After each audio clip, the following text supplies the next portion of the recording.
So are you in Korea or are you in Japan? Right now, I'm in Korea. Sometimes I'm in Japan. Okay. If you don't mind me asking, what do you do exactly? Like, why are you bouncing back and forth? I lived in Japan for 17 years, so I still had a bank there and other things I had to settle. So, and then recently I had two people come visit in Uh-huh. Korea, and they wanted to go to Japan. So I Okay. was like the tour guide person. And I was like, yeah, I know Yeah. everybody and everything, speak Japanese, so why not? And I was working with one of these guys anyway, so I didn't have really the money to pay for the services I was getting for websites and things. So I said, well, what I can do is this, pay with favors. So I Yeah. translated everything, took them everywhere. Yeah, it's good times. Okay. Yeah, that's really cool, man. So I'm just giving it a bit for people to hop in and then we'll get started officially. So you actually you are apparently I have a good friend who says he grew up with you in North Carolina. That is where I'm from. Let me see. I want to make sure I'm getting this right. Do you know a guy named Nabil? Nabil. I don't know any Nabils from North Carolina, but I knew a Nabil from William and Mary College. What was his last name? Don't know. I can tell you this right now. Like where I'm from, there are no Arabs or Indians or Yeah. zero. Like That's awesome. Okay. Well, all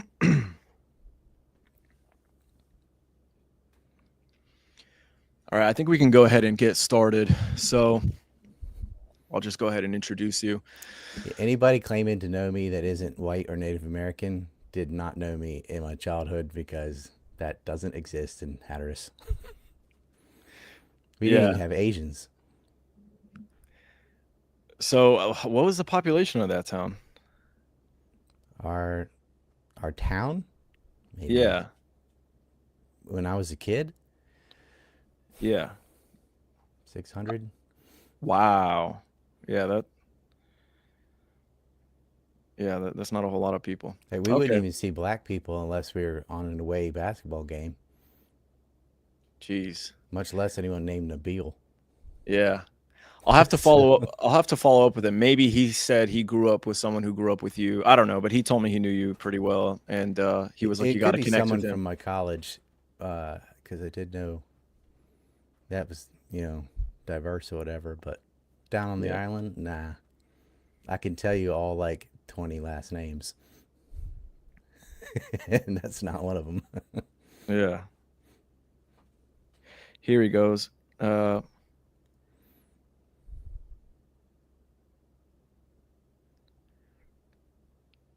you're cool with his brother, and you Okay. visited him in Tampa once. That's what he said. Ah, okay. Ring a bell? I know who that is. When they said Tampa, the Palestinians.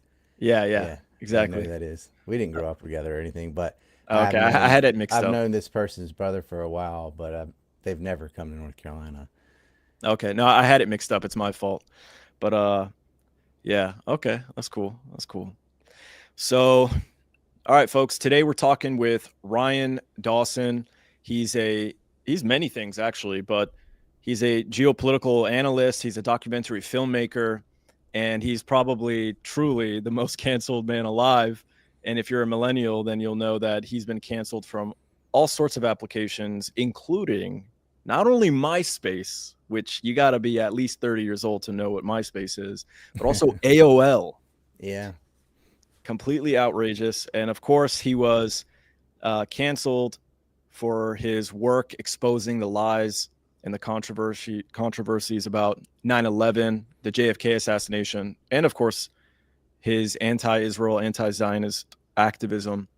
He's played a tremendous role since October 7th. If you aren't familiar with him, when I edit this video and re-upload it after the live stream, I will include his social media, but definitely check out his Twitter page, which I'll have up here in a second.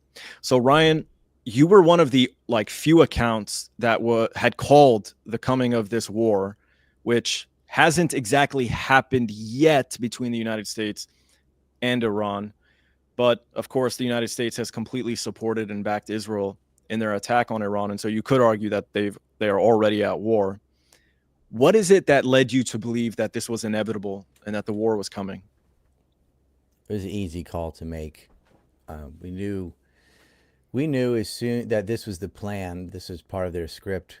As soon as they could get Syria to fall, Iran was next.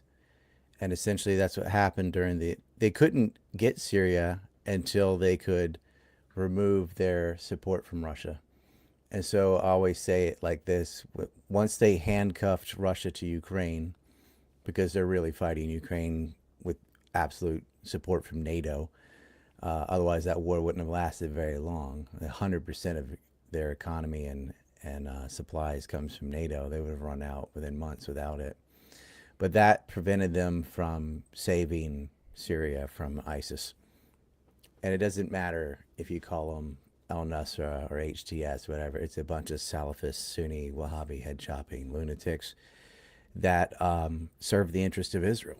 They wanted Israel's goal was to break the land bridge to Hezbollah, to prevent people from being able to resist their regional ambitions, which is for land annexation and ethnic cleansing of their neighbors. And so they've always been encroaching on Palestine, occupied Gaza and the West Bank. You know what they do. They bulldoze down homes and burn farms, set people and their properties on fire, snipers shooting people at will. People are arrested without warrant, without trial. And then in Gaza, in the last 2 years, they've just bombed residential areas, like every house. Khan Yunis and Gaza City are completely destroyed. They go in and loot what remains, push people down in the refugee camps in Rafah, and then they bomb those too. And then currently their new thing is, as everyone's starving to death and they line up for food, they bomb the lines of people getting food. So this has been their plan the whole time. The problem was the resistance mainly coming out of Iran and Iraq. And initially Saddam Hussein sent Scud missiles into Israel. He supported the Palestinians. So he was the first one removed. And over nothing, they lied about WMDs and destroyed Iraq, killed about 1 million people, threw the country into sectarian violence. This was a bunch of Jewish supremacist neocons that created these lies. It wasn't oil companies. It wasn't the military industrial complex. It was Israeli firsters. They benefited. There was already an oil for food program in Iraq. Trade of oil, if you look at it prior to 2003 and after, before and after the war, it didn't change for America. More oil ended up going to China.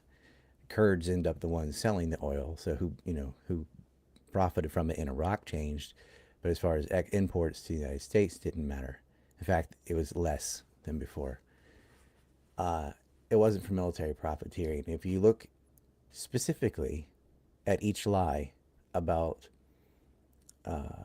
WMDs, lying about anthrax, lying about mobile weapons labs, lying about chemical weapons under Saddam's palaces that didn't exist, lying about a reconstituted nuclear weapons program, which didn't happen, and yellow cake uranium from Niger. It's all lies. It was coming from an office within an office run by a cabal of Jewish supremacists, some of whom had worked for Israel, who wrote policy papers for a foreign head of state, Netanyahu, while they worked in the U.S. government, which is treason. Doug Feith and Richard Pearl and Paul Wolfowitz and Michael Ledeen and Elliot Abrams and the usual suspects sat up there and fabricated evidence that they gave to George Bush to create a pretext to go to war in Iraq. And Colin Powell went to the UN with his little mock vial of anthrax, saying they're in violation of a UN resolution. How many UN resolutions is Israel guilty of breaking? Doesn't matter. They said that UN Resolution 1441 stipulated they couldn't have WMDs after the first Gulf War, which was also based on lies, babies on incubators rhetoric. And he held up a little thing of anthrax. And this is key because they had claimed that Mohammed Atta, the ringleader who was on Flight 11 at the North Tower on September 11th, had received anthrax from senior Iraqi officials in a meeting in Prague. And we know so because the Israelis witnessed it. Turns out the Israelis lied. There was no meeting in Prague. Anthrax was not sent by Al Qaeda, and Iraq didn't have it either. Pretty tough to witness a transfer of anthrax at a meeting that didn't happen between two parties that didn't have anthrax. It didn't matter because they got their war, and it was too late by the time they had genetically traced the anthrax back to our own labs, which out of Fort Detrick, Maryland, which had been stolen in the past by another cabal, Zionist, Philip Zack, Miriam Ripley, and so on, that you know, Iraq had already been decimated. And that was just one of the lies, but it's important to go through the specifics and the individuals that created this, those architects for war, because it's the same ones you'll see again in Syria, the same people you'll see again right now in Iran. So you And the don't same view this. APAC shills like Ted Cruz, he supported all this stuff. He's a prototype of what's wrong with American politicians. He thinks he's fulfilling biblical prophecy. He thinks he's blessed if he serves Israel. He's serving his own wallet, is what he's serving. Yeah. But Well, they do he's it. just being a good little goy. Um, Yeah, so you don't view him and Lindsey Graham. this in any way, shape, or form as being in the interest of the United States, not even 1%? No, there's no. They know they are not building a nuclear bomb, and they knew that. They got that assessment as recently as March. Obama had a sort of like Charlie Brown with the football. Here, you can kick it, but he's gonna a fake deal with the JCPOA to pacify Iran as they took care of Syria. So Iran's kind of hoping they can get a deal for uranium enrichment. If they have nuclear power, then they can offset the oil and gas they consume on electricity and sell that instead, which gives them surplus, which gets them out of perpetual debt cycles and no more dependency on IMF. Da, da, da. But they have these crippling sanctions. Like, why are all these sanctions on Iran? Iran's not a threat to the United States. Well, all these sanctions on Iran because that's what Israel wants, and they don't have have a program to enrich uranium to 90% to build a bomb. They're religiously against it, and they know that if they were to pursue such a thing, they would get destroyed, nuke themselves, were they to do it. But they did have enrichment, which they allowed inspectors in. They worked with Europeans, but then Trump comes in and just tears up the deal. Iran didn't leave the deal. Donald Trump tore up the deal. So they said, if you're not going to lift sanctions and unfreeze our assets and money, then we're going to enrich uranium because, you left. They go to 60%, which I think was a mistake. But they were doing this so they could bargain that away and get back on the deal. They really, really naively thought, if we comply, the United States will lift these crippling sanctions as long as we are doing what they ask. And so fast forward to currently, Donald Trump sends in Steve Witkoff, who is not an honest actor. He's an absolute Zionist, Jewish supremacist out of New York, who was a middleman in a transfer of money between Shimon Cohen, or Time Wertheimer, the richest man in Israel. He's on the board of governors of the Jewish Agency, and Bernard Kerik, the police commissioner in New York, who claimed he found a 9/11 hijacker's passport somehow. A guy gave it to him amongst the debris and chaos in 9/11. He ends up going to jail for a decade on several different felonies and worked with Gambino crime syndicate. Da, da, da, da. So did Witkoff. Like, they're all little criminals. Witkoff worked with Antonia Golubchik and Tony Salerno and a bunch of thugs. They sent him to Ukraine. He didn't even know the basic geography. Kind of like Ted Cruz. Like, oh, what's it matter? Well, how much attention could you be paying to the Ukraine-Russia conflict if you don't know the name of the oblast? Right. because it's that Donbass region of the Luhansk and Donetsk that broke away originally. I mean, going back from 2014 to hot civil war in Ukraine, and you'd have to know. You could not know that if you really cared about the causes of that war, what happened. But they act like it's the Death Star. They think we are more similar to Star Wars than World War II or something. He didn't know. He's got that cruise ignorance, and he's proud of it. He's like, oh, I don't know these details. Who cares? He wasn't there as an honest broker. They weren't really trying to end the war between Ukraine and Russia, because he goes over there and they did, like, all you'd have to do is, okay, show me something. Stop supporting Ukraine with munitions and money and drones and so. They did none of that. So Russia's like, well, we don't believe you. We're not going to believe, like, if we withdraw, like, that happened once. You're not gonna fool us again. So he all he wanted to do is divert more resources to the Israeli theater, because they don't really need Ukraine so much anymore because Syria has been toppled, and that was the whole point. Like, Russia is tied up; they can't support Syria or Iran, as they allowed Al Qaeda, Giuliani, to destroy Syria and murder Christians and Alawites and other Muslims, and that's what they've done. They have a fucking Al Qaeda runs Syria now, and they're allowing Israel to use their airspace. And all these, like, Salafist Sunnis are like, oh, Assad, he doesn't do anything when Israel, periodically bombs the Damascus airport or something. Like, what would you like him to do? Go to war with Israel too? He can barely handle what he has on his plate. Yeah, but then Al Qaeda comes in and they destroyed all of Syria's air defenses. I mean, within days, because they just let them have it. They took Mount Hermon. They annexed southern Syria. They cut off all access between Iran and Hezbollah will now wither on the vine. And so next on their script was Iran. And it's not just some coincidence that right after they finally get rid of Syria, that now Iran's 5 minutes away from nuclear bomb. Yeah, bullshit. Tulsi Gabbard went in and saw that they don't have the capacity. They're not spending centrifuges to make this uranium 235. They didn't know. The American public's too ignorant to understand the process of building a nuclear weapon. They don't know the difference between 90% and 20% and 3%. And they did agree with Witkoff, who is not an honest broker. They said, okay, we'll go down to 3.6%, which just keeps keeps the billions of dollars they've already sunk in afloat, at least for energy. And oh no, the Israelis want it to be zero. So Witkoff does agree, and then goes and he talks to his real puppeteers, which is the Israelis, and they said yes. Well, then raise the bar, say zero, Right. Move and the tell them to get goalposts. rid of ballistic missiles and Right. this and this and this. I And mean, so, Witkoff was taking meetings with the Mossad hours yeah, before meeting with them, in Rome and yeah. in Oman, just like, why would you even meet with the Mossad at all? Like, why is that a And normal thing? well, yeah, obviously. And I'll tell you, well, all they were really doing for the 3.6%, which they were never really agreeing to, was just something they said to get inspectors in. And they were using the IAEA to spy on Iran to figure out the locations of their, not only the nuclear facilities, but the scientists.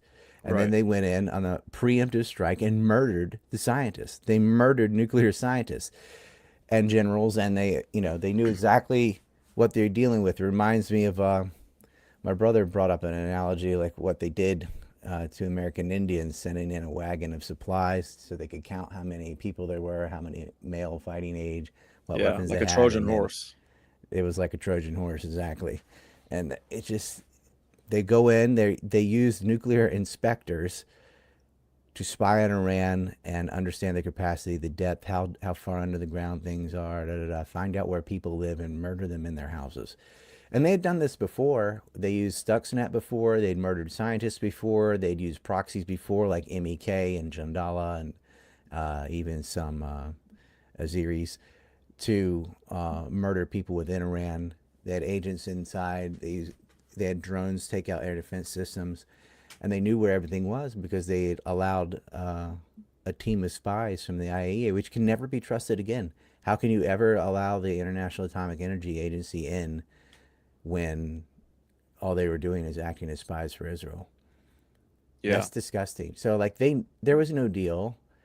There was just, well, an excuse to get people inside so they could bomb them. They knew they didn't have a weapon. The real thing is they don't like that Iran supports the what they'll call proxies. They're terrorists, whatever. The Houthi and Hezbollah, and you got to understand, like those factions are reactions to Israeli regression in the first place. Hamas too. Hamas and Hezbollah did not exist until the 1980s, and Israel's Right. been occupying Palestine since 1948 and had a series of wars, all of which they started, not only in 48 with annexation and Nakba, where they just went around slaughtering villages that weren't even involved. 50, the Suez Crisis in 56, the Six Day War in 67, the Yom Kippur War in 73 were all started by the Israelis to grab land. And then also 2006, they tried to go in Lebanon. That one failed. They lost that one. And then all the incursions into to Palestine with cast lead, pillar of defense, protective edge, the 2021 war, Palestine crisis, and then all in between. They've been in the Great March for Peace in 2018 and 19. Snipers would just go out and shoot people near the wall that were unarmed and protesting, and they would just go and shoot kids in the head like trophies, videotape it, put it on Telegram or Twitter. It didn't matter. So they've never known peace. October 7th didn't just come out of the blue. I point out 233 Palestinians had been murdered that year prior to October 7th. Thousands have been arrested without cause. That's out of the West Bank and Gaza, and there is no Hamas in the West Bank. Imagine if 233 Jews had been murdered, just shot, just whatever, and there Well, the not first being thing that any would take reporting on place it. is that number would be inflated by 1,000%. Yeah, it'd be 2 million or something. But I mean, if even three had been kidnapped or murdered, there would be it'd be international news. It'd be oh vey, like Yeah, no, look what that's an these excellent terrorists point. have done. Yeah, in 2014, I don't know if you remember, three settlers, not even three Yeah, Israelis three in colonizers. yeah, but three settlers in the West Bank had been kidnapped or disappeared, and they bombed Gaza for like 60 days. And they grabbed a 16-year-old out of the West Bank and poured settlers ganged up and grabbed a teenager and poured gasoline down his throat and lit him on fire from the Fire, inside yeah, out like a candle. yeah, And he wasn't involved. He was just a kid. He wasn't involved in the kidnapping or anything. yeah, 2006, they said that their soldiers were kidnapped. They were in Lebanon and got captured.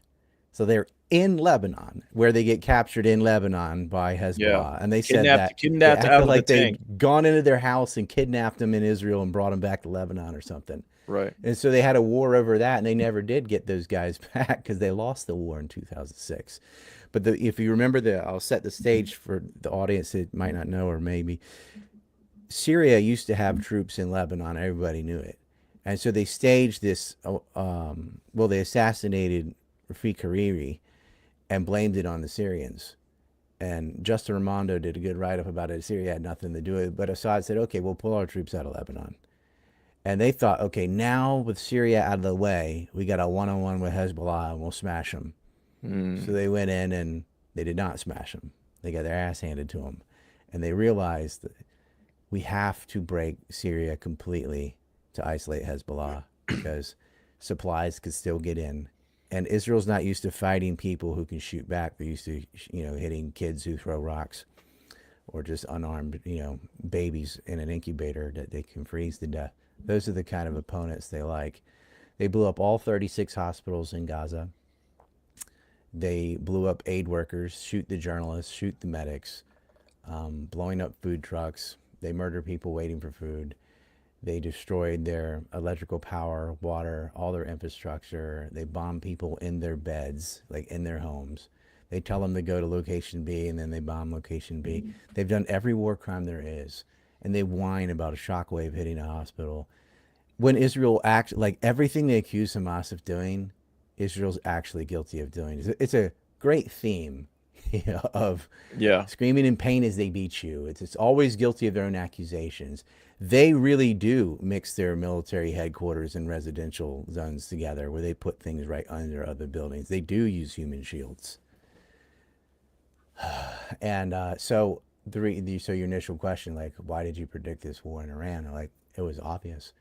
It's obvious the United States follows whatever Israel demands. They completely run. The media is absolutely Zionist. It's disgusting the way they reported all these conflicts. I skipped over Libya, but rinse and repeat there. Uh, and so I said, okay, well, before the ink was dry in their truce with Hezbollah, who they also attacked in 2024, they, I mean, that day, like within hours, here comes Al Qaeda right on time. Here comes ISIS invading Syria. And without Russian support, it was over. Assad, the economy had been crippled by sanctions. Assad had won that war as far as he'd taken all of the southwest Syria was Syrian again.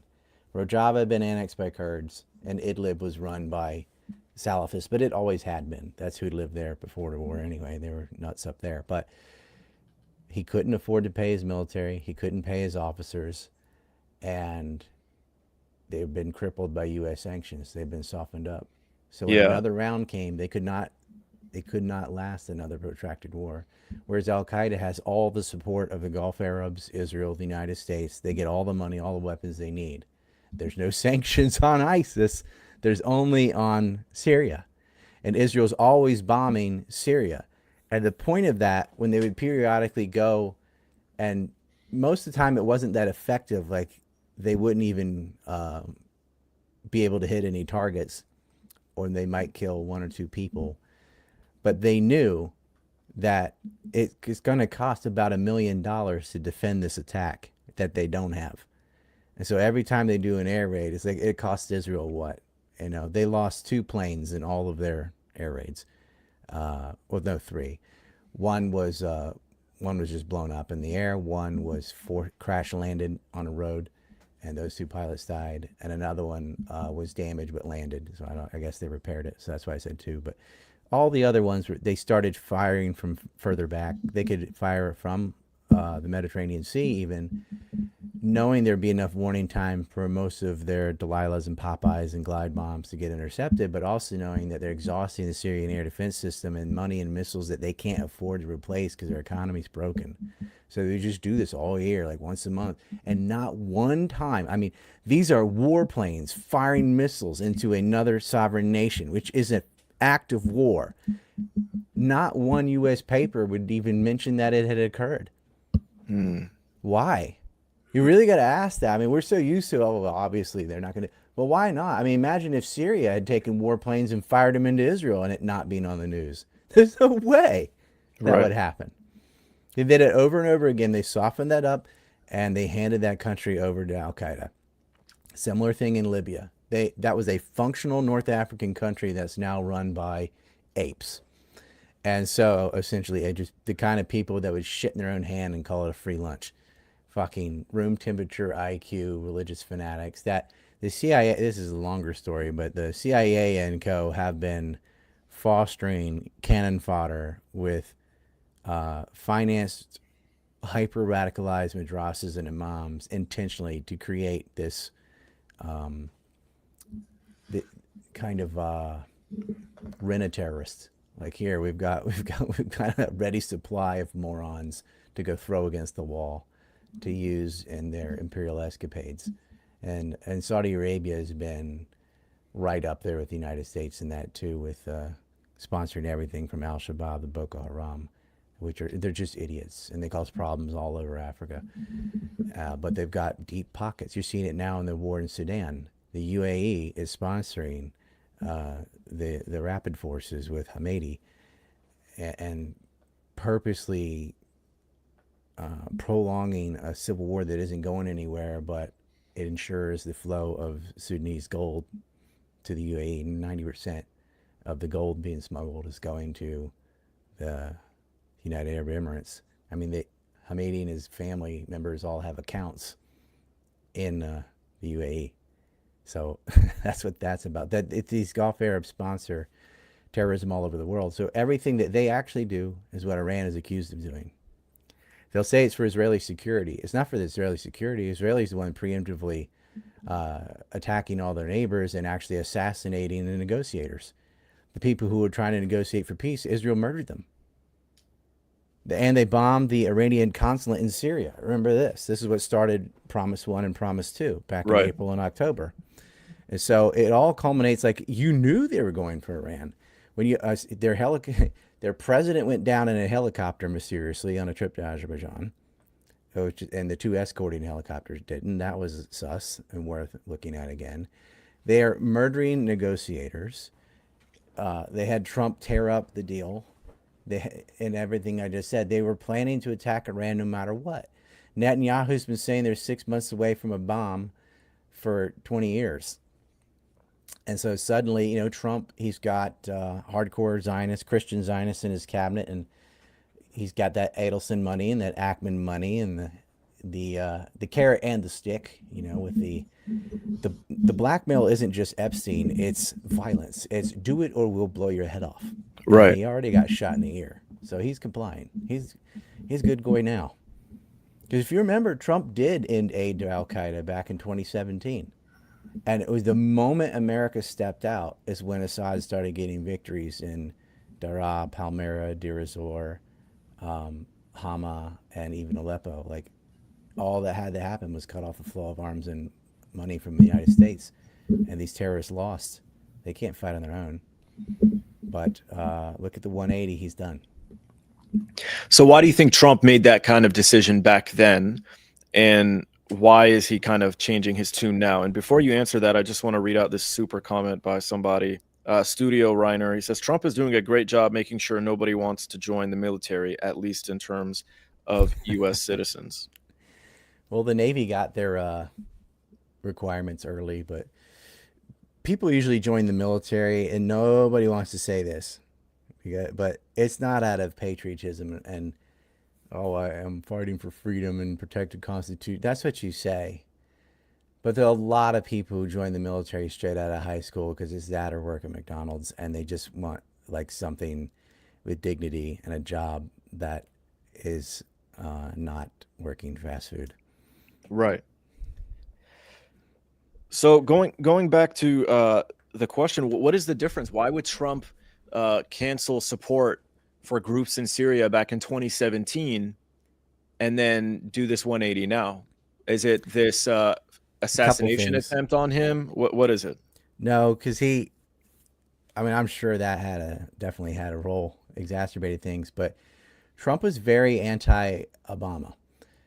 He was a birther, if you remember. He thinks Obama was born in Kenya. I don't like Obama either, but like, come on, that's not But does true. he actually Like, think that, or was that just he is propaganda? absolutely that stupid. Yes, he was like, well, Obama started this war in Syria, so I'm not that, and Biden did the Ukraine thing, so I'm not that. So he Mm, would go against them, and Obama did the Iran deal, so I'm not that. He's going to go against whatever Obama did. I mean, they humiliated him, like saying you'll never be president, and they roasted him. This guy's a narcissistic egomaniac. That stung him. He sat there, he's like, oh yeah, and then he became president twice, and he's reversing all these things that Obama did because he just sees it as automatically wrong. Well, Obama and Biden only did the Iran deal, which is never an Iran deal because they never upheld their end of the bargain. They'd always kick the can down the road. In another 6 months, we'll revisit this. So Iran was complying to everything it said, and the U.S. was not. But they still kept trying to get it because what all alternative they have? And then Trump got in and just got rid of the deal. But there really never was a deal.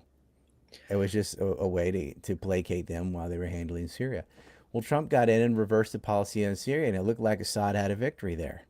But once Biden was back in charge, the sanctions went up. They crippled Syria. And I mean, within 12 days, it only took 12 days to take the husk that had remained in Syria after all those sanctions, after the Obama, Biden, and then another 3.5 years of Biden. I was over. Harris, too. I mean, it was Anthony Blinken running the country. But Trump was a New Yorker that lived through 9/11, and he didn't understand why we're giving money and guns to Al Qaeda. But someone's given him the script now because he called Giuliani a great, handsome guy and lifted sanctions and normalized relations with Syria. He's got his Gulf era buddies that support all this shit. will buy a bunch of F-35s and gear, and get, he can be like, oh, look what I did. I sold $100 billion worth of stuff to these Yeah. towelheads or whatever, and look at me. I'm making deals. I'm the money guy. I'm the deal guy. Art of the deal, aren't I? Pat, please tell me I'm smart man or whatever. Like, he's such a narcissist. Yeah. And meanwhile, these are the people that were, actually sponsoring terrorism all over the world.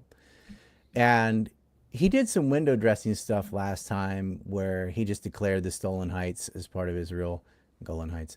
He Yeah. also he moved the U.S. Embassy into Jerusalem, which is not moving the capital, but it is moving the U.S. Embassy to Jerusalem. And continued to give them billions of dollars in weapons, and didn't matter what they did. It got worse under Genocide Joe, where he just let them carpet bomb civilians and never.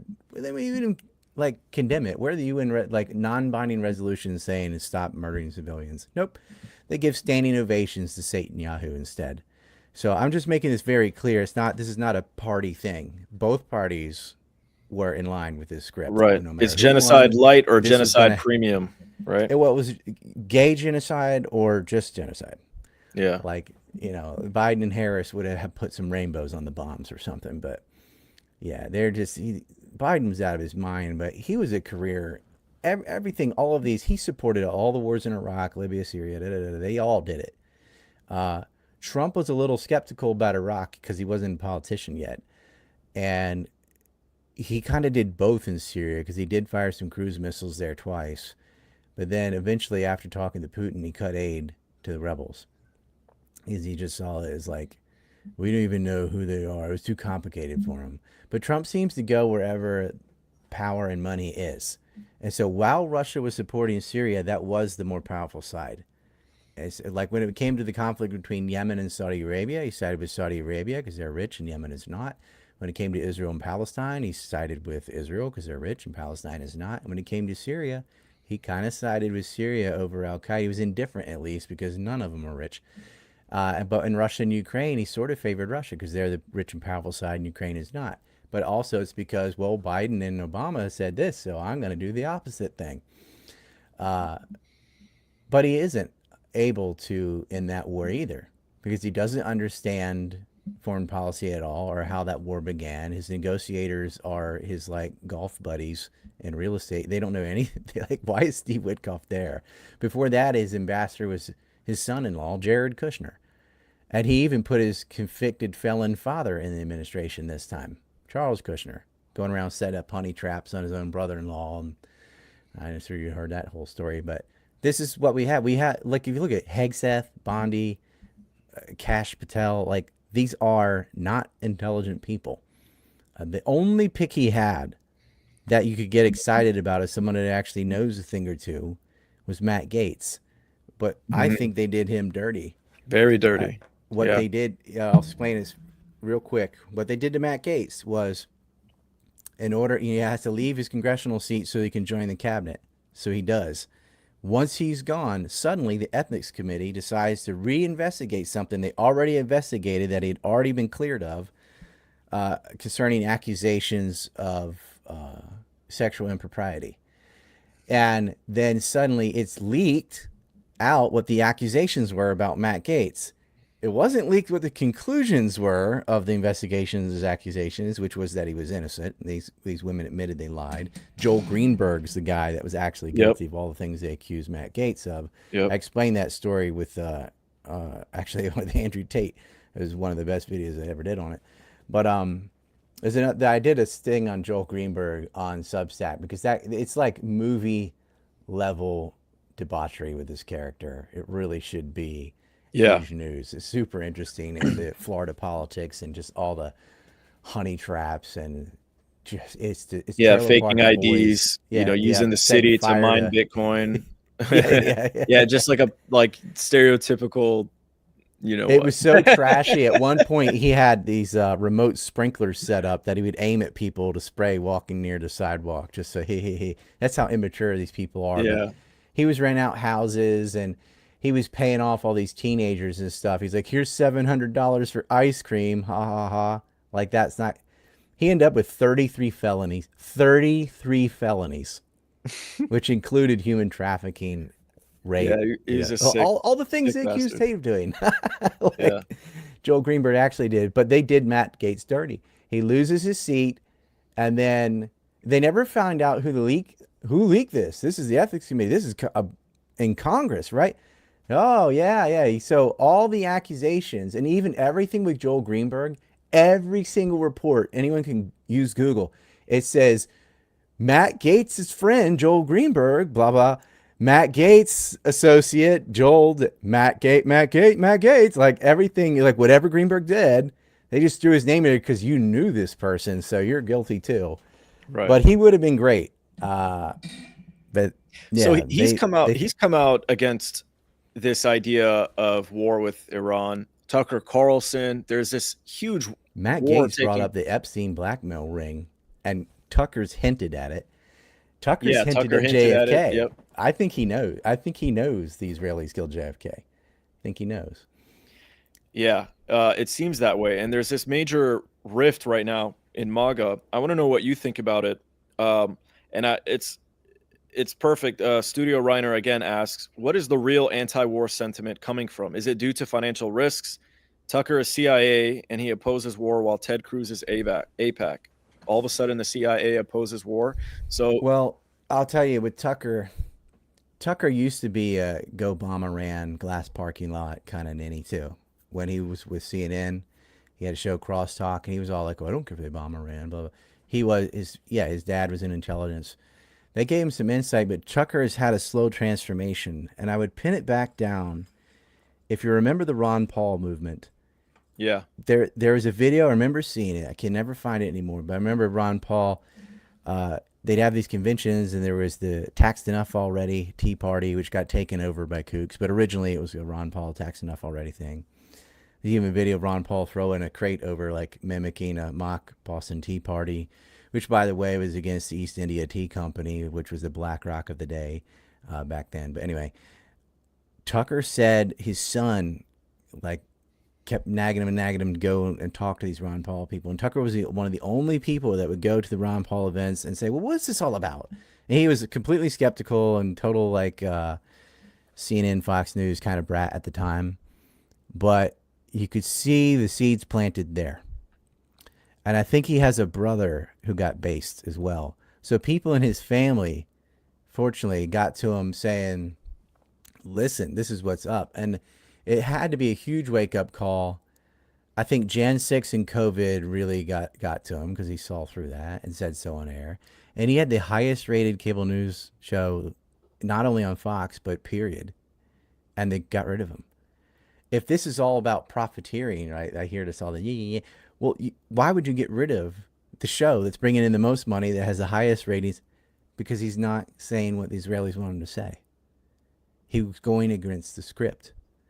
And they didn't like him mouthing off about Jan 6. They didn't like him talking about election fraud possibilities, just possibilities. They didn't like him talking about a nuanced view on the COVID hysteria. And so they just fired him. And they did, like, Tucker Carlson. Like, why are you getting rid of Tucker Carlson? It's clearly because of his political stance. It wasn't because of his job. He was making money for the company. He had the highest rated show. They got rid of him. That was a huge wake up call for him. And so then he ends up interviewing pariahs like Andrew and Tristan Tate. It was one of his first interviews as not being on network, right? He's on X, Elon Musk, and then Jeffrey Sachs, and it just kept getting better, right? Like his yeah, guest list of people you need to talk to who deserve airtime and never get it. He keeps going down that string of pearls, and you've seen a slow transformation of Tucker, that was like the bomb Iran guy, to what are we doing? And yeah. Israel's And the it's only not one that just actually has him. nuclear Candace weapons. Owens, same thing. I mean, the Zionists have been mocking her and trolling her, and they're like, "Look, this is what you said about Iran a couple of years ago." She used to be full on Christian Zionist idiot that, with the Daily Liar. And I think for her, just seeing all the dead children in Palestine, just as a decent human being, which she was like, wait, what are we doing? I can't do Yeah, this. And from there, uh, she starts talking to the noticing ones, and she kind of got over red pilled, actually, because she did latch on to some things that aren't right. But she's coming that direction, and she yeah, left at the Daily Liar, and she won. Like they they lost a lot, and their business is in the shitter. And Beneside Shapiro can't hold it together. I think Matt Walsh is starting to go that way too, realizing like, yeah, it's It's a enough sinking dead ship kids. at this point. You just can't. Yeah, it's an indefensible position to bomb hospitals over and over and shoot food Yeah. trucks. Like that's just, come on. You can't, and you cannot look at Gaza. Just look at a drone footage and say, yeah, oh yeah, there's a tunnel under every house. Get bent, man. Like there is ethnic cleansing. It always has been. That's always been their goal for Greater Israel.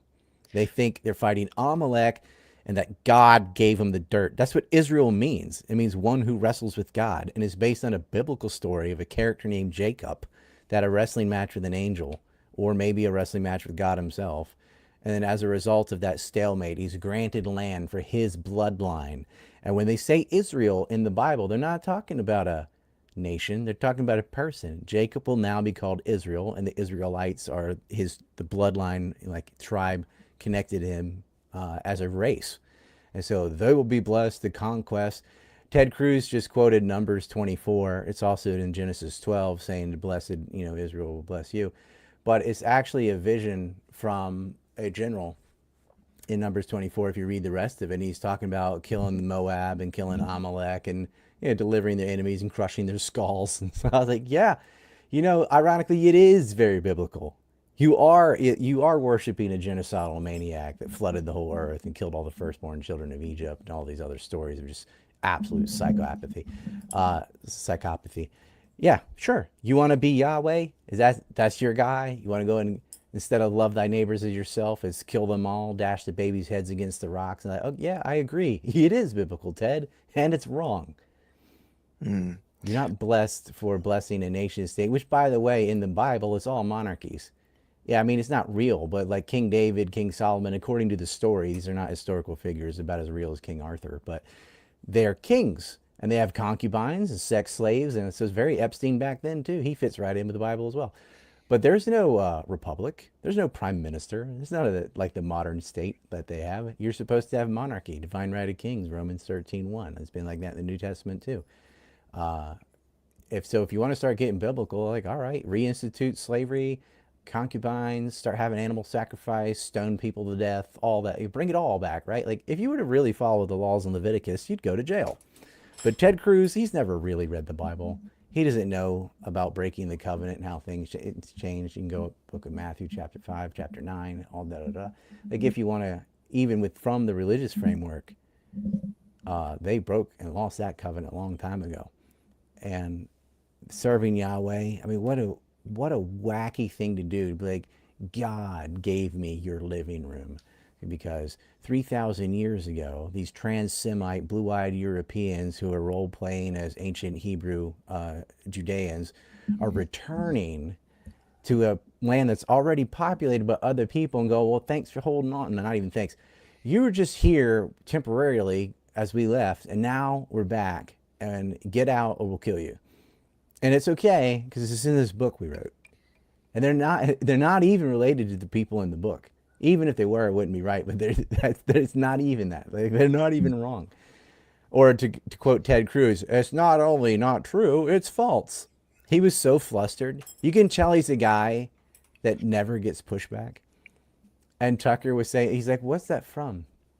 He doesn't know. And they had to look up later the like chapter and verse. I'm like, dude, go. Oh, you always say it's out of context.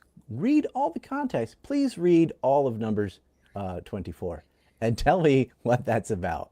And read the chapter before it and tell me what they did. So let's bring it back to Iran. You've done an excellent job providing the context, like politically how we got here, and then in terms of like exposing Jewish supremacists and their uh, their biblical narrative that they have used to essentially control the minds of not only the politicians, but Selective biblical narrative, yeah. yeah, a selective biblical narrative. And people have talked about how Judeo-Christian values, this wasn't even a term, less than 100 years ago. Like, it's Oh, been that's Schofield all the way. There's yeah, Judeo-Christian is an oxymoron, because the values of Christ, which is really only in 4 books of the whole Old Testament or whole New Testament, is not in the Old Testament at all. It's just Matthew, Mark, Luke, and John, and Matthew's just retelling Mark. So it's really just Matthew, Mark, and then Luke and John. And Luke is kind of the same. So it's really just Luke and John. But whatever. That's the words of Christ. And that character is saying, love thy neighbor as thyself, and preaches charity, forgiveness, and love. That is the polar opposite of what's in the Old Testament. Truth is that, I mean, the founder of Israel, Jacob, is a serial liar because they don't think lying is wrong. They think it's cunning. As long as you get away with it, it's okay. And according to the Talmud, Christ is in hell boiling in semen and shit. That's what they thought of him. The Pharisees had him killed. And it wasn't because of what's in the modern day Bible. The first cult of Nicaea removed the most prominent books, Philip and Thomas and Judah and the other books that used to be in the, like, say, the Marcion Bible, the first Bible ever made. They got rid of them.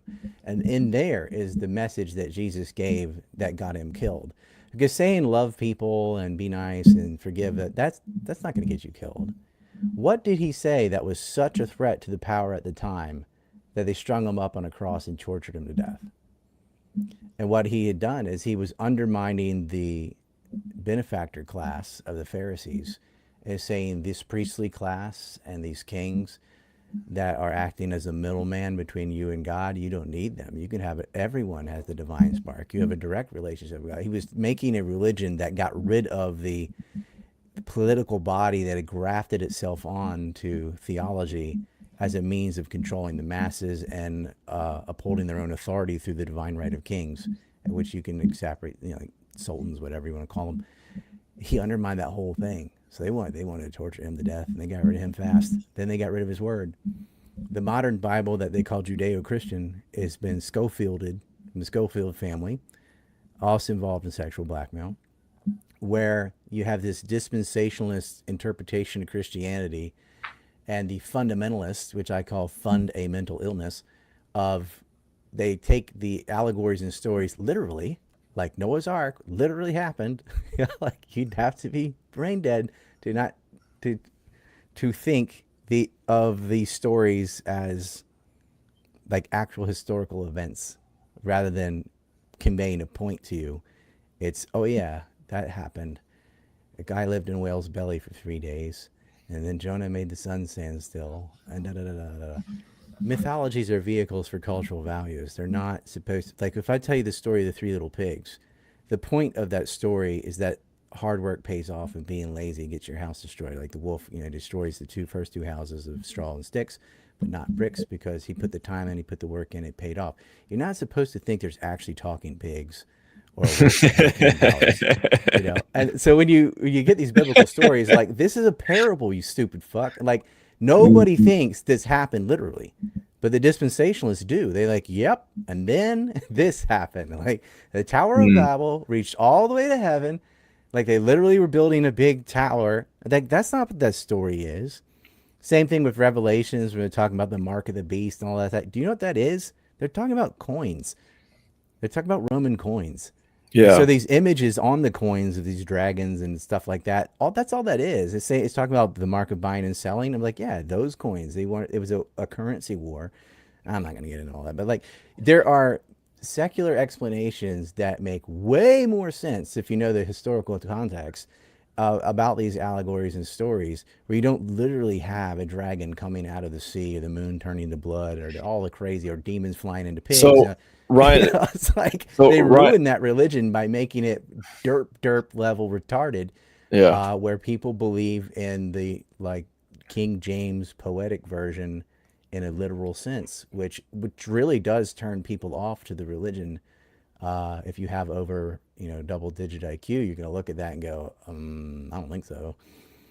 So Ryan, somebody asked a question here that I think is relevant. So, given that you have millions of evangelical Christians in America that believe this, and then you have these Jewish supremacists that believe this in the country, what can be done in America to address to handle these people, to challenge them and rid them of power? That is the $6 million question. You've got religious fanatics, which you can't reason somebody out of something they weren't reasoned into. It's the same thing with the Salafists all over the Middle East. Like, I don't think Syria is fixable from now. Like, it's broken. I don't think you can fix Libya either anymore. They've destroyed these places, and it's going to take many generations to get back to where they were, if ever. And yeah, these dispensationalist Christians in America, and it's like 33%. I mean, people that deny dinosaurs and stuff like that. What do you do with a horde of willfully ignorant and proud of it crowd? I mean, you can let the boomers die off. You can fight them. You can try to win the media war.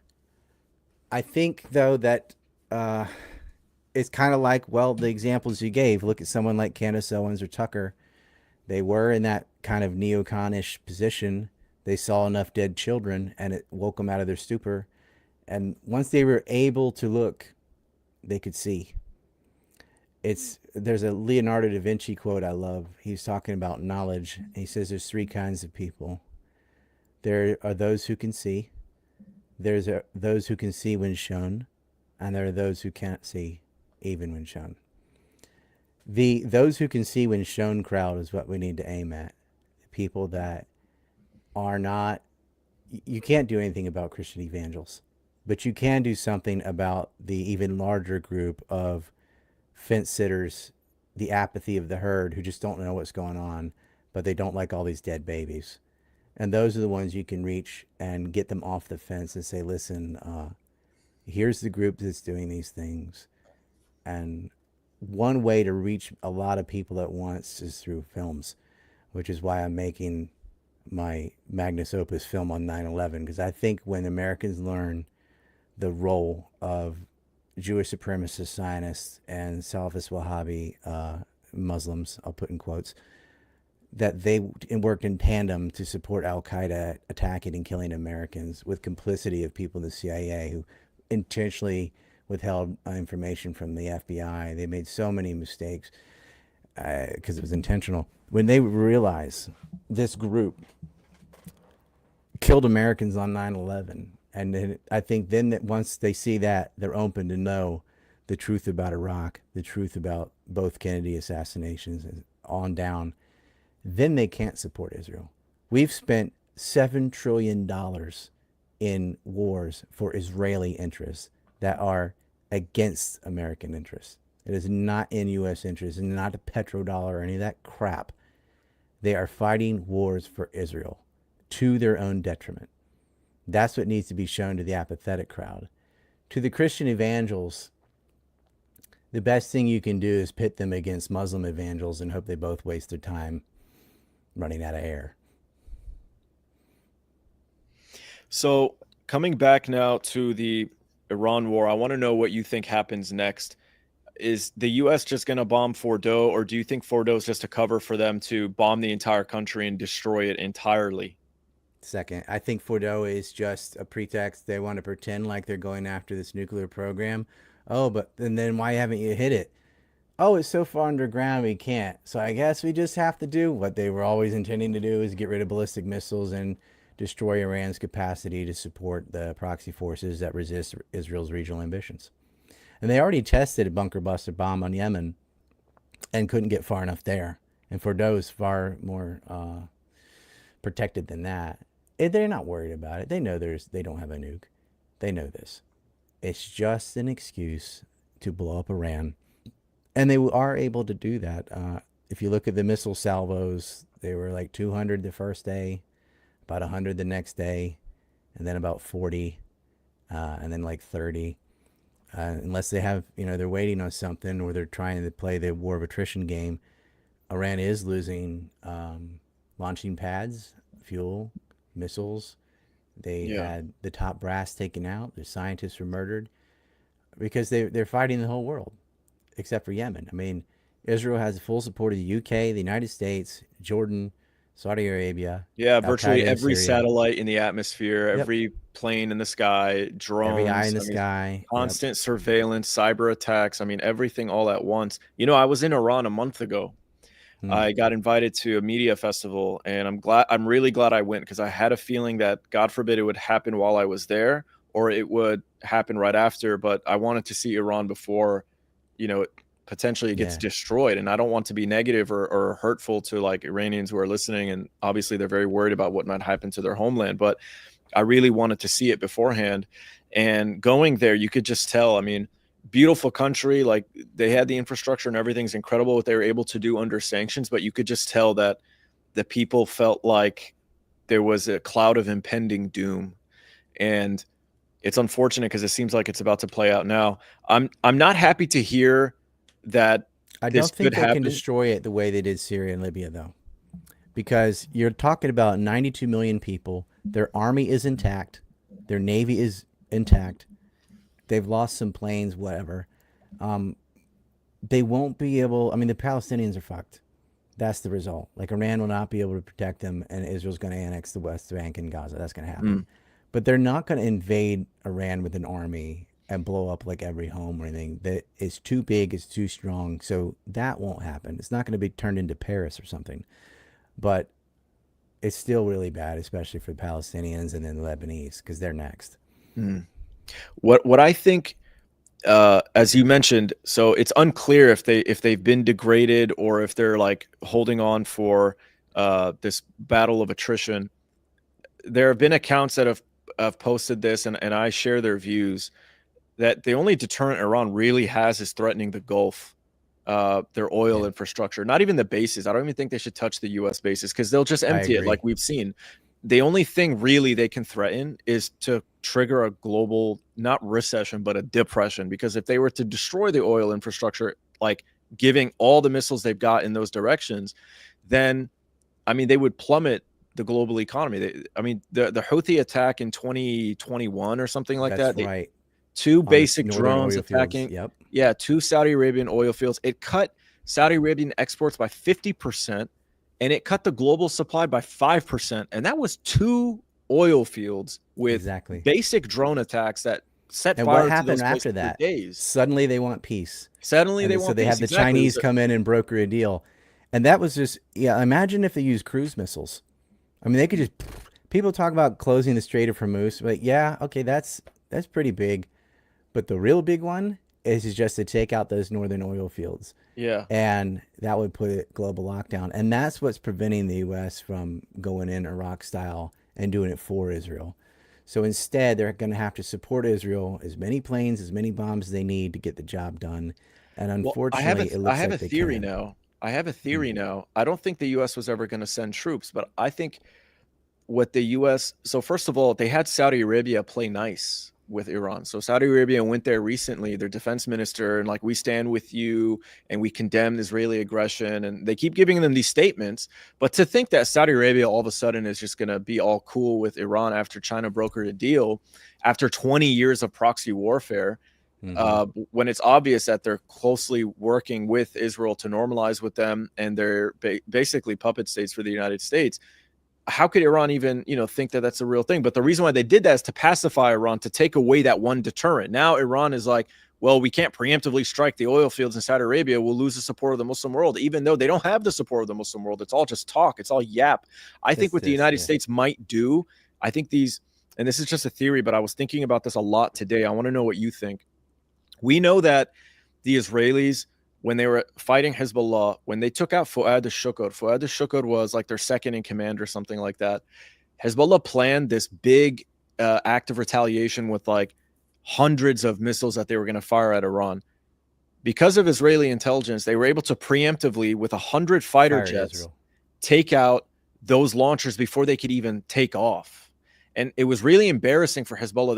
They said, oh, Israel's just trying to save face. We did get the rockets off, but it was obvious that they didn't. So I think they're going to try to do the same thing with Iran, but instead of 100 Israeli jets, it's going to be like every Israeli jet plus hundreds of US jets. I'm talking about hundreds of them at once, monitoring every single launch site, which they've been gaining intel on over the last few days. And they have all these, I mean, record breaking amount of aerial refuelers are apparently, moving into that area. So I think they're going to try to carry out the largest continuous airstrike in the history of mankind all across Iran in order to destroy it and prevent it from retaliating in any manner. Well, they took out Western Iran like they took air supremacy in Western Iran first from coming from Iraq. Uh, they want to take out the things that were in range and not camouflaged up in the mountains that they could find. And they keep wanting to light up their grid. They had a drone attack the very first day that went and took out air defense systems so they could get in. And bomb launchers, whatever they pop up, it's like whack a mole. Once you reveal your position, and then they go into that Right, position. exactly. It would only take like one or two cruise missiles, though, to hit this oil fields and decimate them. Just one. Even Mm, the Houthis could do it. mm, So even with the largest airstrike, I still think they could squeeze one out and tag. I mean, the Houthis can hit Ben Gurion Airport with a solo shot without overwhelming yeah. the defense systems with drones and lesser But missiles. the They thing can is, hit the them. deterrent is destroying all of them. Like one of them would be bad, but if Iran really wants to make good on their threat and really establish deterrence, they'd have to hit all of them. And I think the US is trying to prevent their ability to do that. Like they'll be okay with one, like, oh, okay, one facility, two facilities, maybe three oil fields, but the majority of them are fine. What Iran was threatening was, no, we'll do all of it. But they haven't made good on any of those kinds of threats. I think And if I you don't want to got sound like like I'm 8 or 9 advocating would for be it. enough. I think they have the Mm, capacity to tag it. They also have the ability to close the Strait of Hormuz, and in this way, mm, I don't think they have the Navy, with especially with U.S. and Israeli subs, to control who comes in, who comes out. All they really have to do though is have a firefight in the area, and the boats won't go. The right. insurance will be too. They're just all they have to do is cause enough chaos that is effectively also a closure, and Mm, that's Kuwait, Bahrain, Qatar, UAE, and half of Saudi Arabia all stuck in the strait. That's one option. And then whatever, however many oil fields they can take out from Saudi Arabia, even if it's like three or four, if one was 5%, three or four is enough. right. Getting them all would be glorious. But That's a good point. so that is why the U.S. can't go in balls to the wall. They have to continue to support Israel to do it. And it looks like Israel, it's like 50-50. I mean, they do have air supremacy. They can. They're trying assassinations. But you look at Israel's worried because they wouldn't be saying, oh, they have a nuke. Oh, they're going to give a nuke to Yemen. Oh, they tried to kill Donald Trump.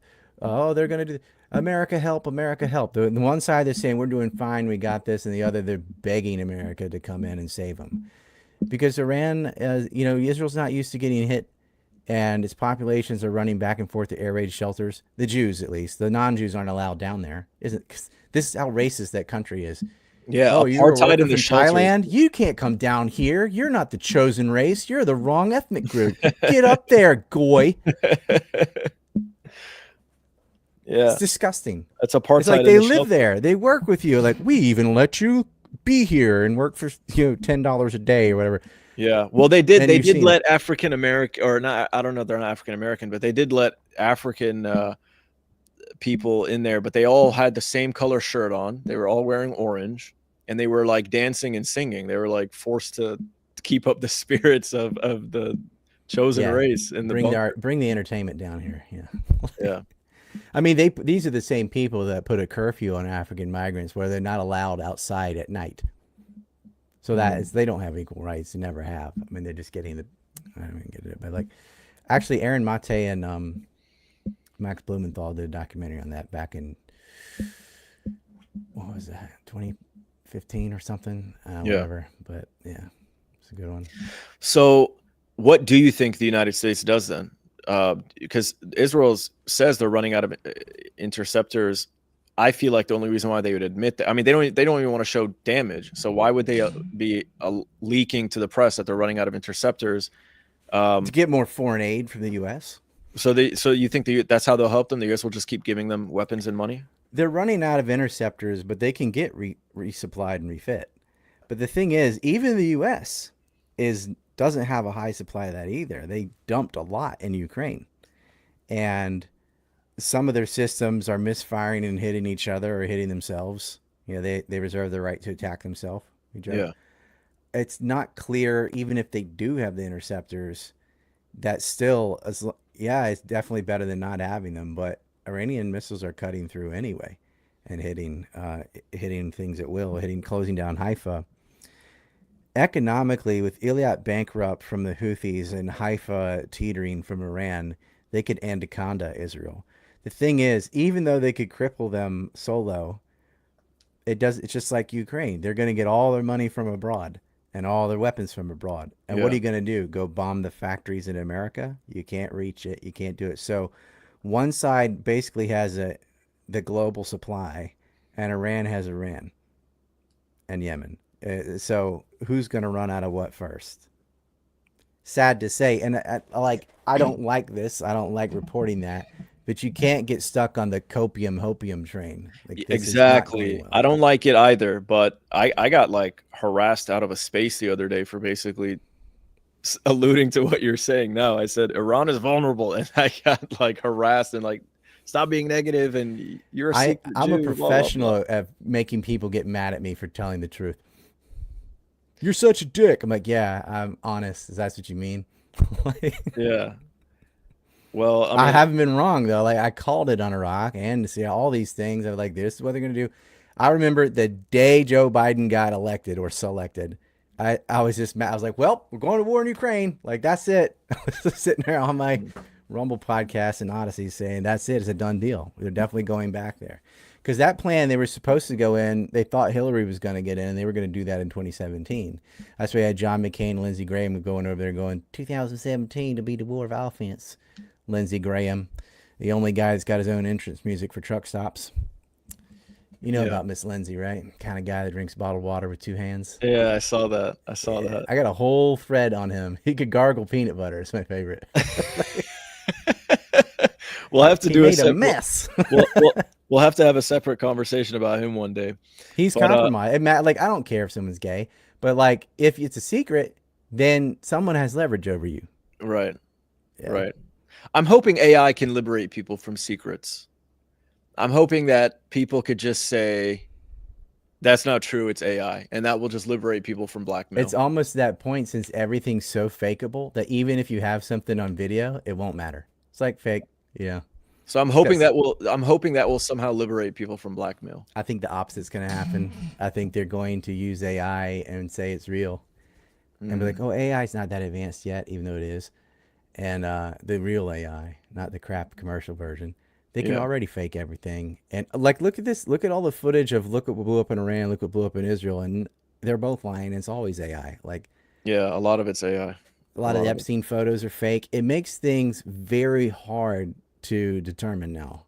So they're retroactively going back and they're taking real photos and altering them too. Everything's gonna be fake and gay. I think the main use of AI is just gonna be porn and humiliation and revenge, like petty internet crap. Yeah, It like could be used for such good things, but it won't be. I agree with Uncle Ted on this. yeah. Uh, Well, it's not gonna be. I mean, it's gonna be used to kill people. Death tech, what as already America calls has, it. yeah, Yeah, Palantir, yeah. yeah. So, what do it doesn't it seems like you're not very optimistic about Iran's chances, but so what how do you see this playing out? I do see a way out for them, Mhm. but it's really not up to them. Like the big, who has obviously Israel runs America, but which faction in the world has the capacity for the most resistance against what America's doing? It's Russia and China. R- No, no. Who? Americans themselves. Mm. Nobody Okay. has more impact than Americans. And so, we need leadership. We have Tucker, Candace. You're seeing a lot of MAGA break away. Mm. That does bother Trump. He's MIGA. He's always been a dirty MIGA. Mm. That's Make Israel Great Again. Mm. They need to break away and do it vocally and saying, "Don't you dare go into Iran. What are you doing? They're murdering all these children. They didn't have nukes. Like we have to win that. We have to make it so."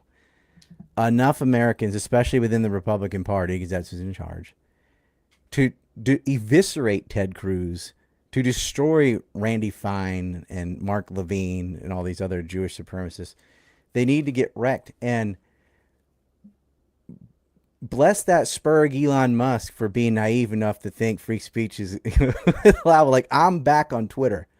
Yeah. If I wasn't, imagine how bad things would be if all of us were just still on Telegram and places where nobody can see you, you know, Yeah. the fact that we can, I know Twitter Spaces are shit, but the fact that you do have a place where you can put things that people can see it is why we've gotten red pills to some pretty prominent figures uh, that used to have cable news network shows that were big, that are seen, that have millions of views. Uh, Shows like Judge Napolitano and that whole guest list, Lawrence Wilkerson, Ray McGovern, Larry Yeah. Johnson, Scott Ritter. These people are becoming like celebrities now where you never would have heard them talk in the past. Right. So there is the people who have the most influence on American politics are American themselves. And it's up to us, especially if you live in the United States. Like, you are the only ones who can stop America is America. Hmm. China isn't going to, China doesn't, I hate this when we're like, what's China? China will draw the line at Pakistan. They don't care about Iran. As long as whoever the next person in charge is sells them oil and gas, they don't care about Iran and Palestine any more than Iran and Palestine care about Taiwan, Yeah. which is not at all. Why Right. should they? I get it. But like Russia, they got their hands full. They're fighting NATO and Ukraine. And the sanctions are having an effect. They did very well finessing their way when they got kicked off of SWIFT. They've done all the moves they should have done. Uh, they did some naive things too, but they are slowly winning that war in Ukraine. But it doesn't matter. They just want you tied up long enough that they can finish their Middle East plan, and then whatever they don't care about Ukrainians. 100,000 of them are dead. Some are saying 1 million. I go with the lower numbers until proven otherwise. But that's bad enough. 100,000 dead. Who knows how many other casualties are? Zelensky doesn't care about the people of Ukraine. Starmer and Macron, they don't care about people in Ukraine. It's just a way of handcuffing Russia while they serve Israel in the Middle East. That's all. Hmm. Then there really, who else is around? I mean, there's some Shia factions in Iraq. There's Yemen. There's a little bit of Hezbollah left.